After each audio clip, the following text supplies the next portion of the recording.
Welcome to 1-3. This level is filled with winding hallways, detailed windows, and of course a giant heaping mass of flesh. Considering you're here, I'm going to assume you want to speedrun it, right?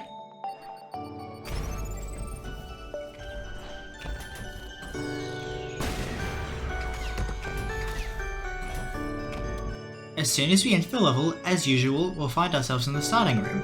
In Ultrakill speedrunning, this room is typically used to gain a large amount of movement speed before entering the level itself. In this instance, like most of the levels, we'll want to start the run off by performing a slam storage off of the right wall of the tunnel. Position yourself in the middle of the tunnel, and once you hit the floor, slide forwards into the first room. If you don't know what that term means, a slam storage is an essential piece of Ultrakill speedrunning tech that allows you to generate a large amount of speed without the cost of health or stamina. To perform one, jump into a wall, slam downwards, and jump off the wall. You'll know you've done it correctly if you see the yellow slam lines while midair. As we enter the first room, keep sliding for a moment until you're lined up with the door on the left. Once you're there, jump forwards and strafe around the wall. Hitting this wall, unsurprisingly, will kill all of your momentum, which is why we want to avoid it. Head into the next room, which will contain a giant pillar. Our goal here is to go through the gap in the center, grab the skull, and immediately place it on the pedestal. To do this, once you're in the same room as the pillar, switch to the malicious rail cannon and shoot it directly at your feet to boost you upwards. Dash forward and turn to the right before slamming downwards. Note that an Ultra Boost is not viable here, as it'll boost us too high above the pillar and lose time. While we're slamming downwards, aim at the blue skull and whiplash it off of the pedestal. When the hole spits us out in the first room, place the skull on the pedestal and dash jump forwards into the hallway. Continue into the boss room and repeatedly pause and unpause the game. As soon as the Hideous Mass starts to move, pause and reset to the checkpoint. This is what allows us to completely skip the long spawn animation.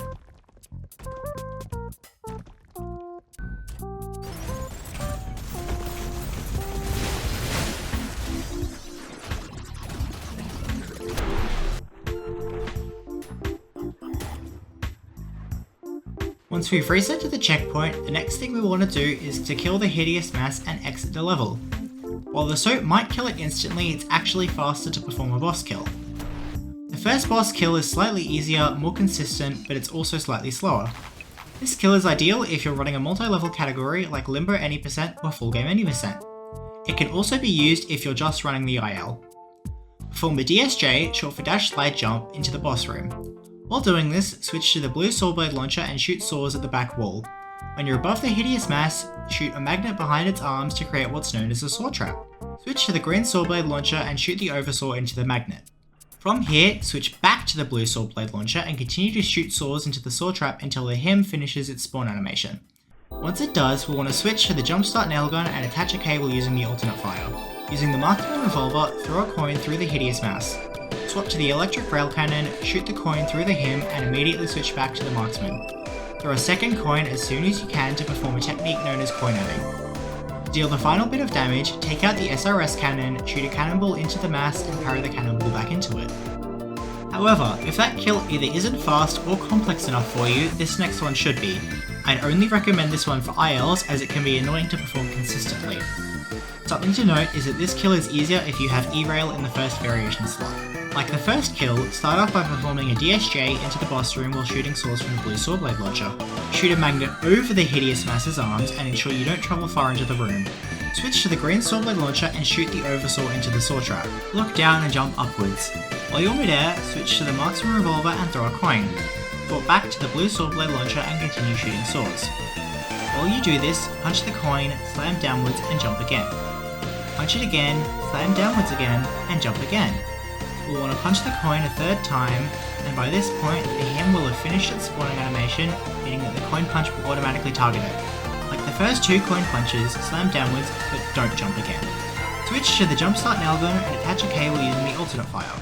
Quickly switch to the electric rail cannon and shoot the coin through the mass's weak point.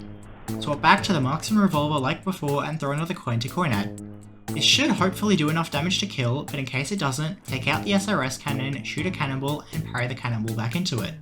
Once the Hideous Mass dies, the exit door should start the opening sequence, meaning it's time to exit the level. There's several things we can do in this case. We can wait for the door to open and dash jump into the tunnel, or we can wait for the door to open and perform a core eject boost.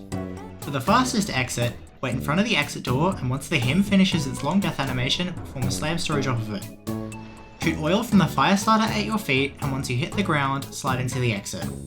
That's essentially all there is to this run. As far as 80% runs tend to go, 1-3 isn't too hard of a level, but it can still take some getting used to. Make sure you take breaks every once in a while to avoid burnout, and good luck on your future runs.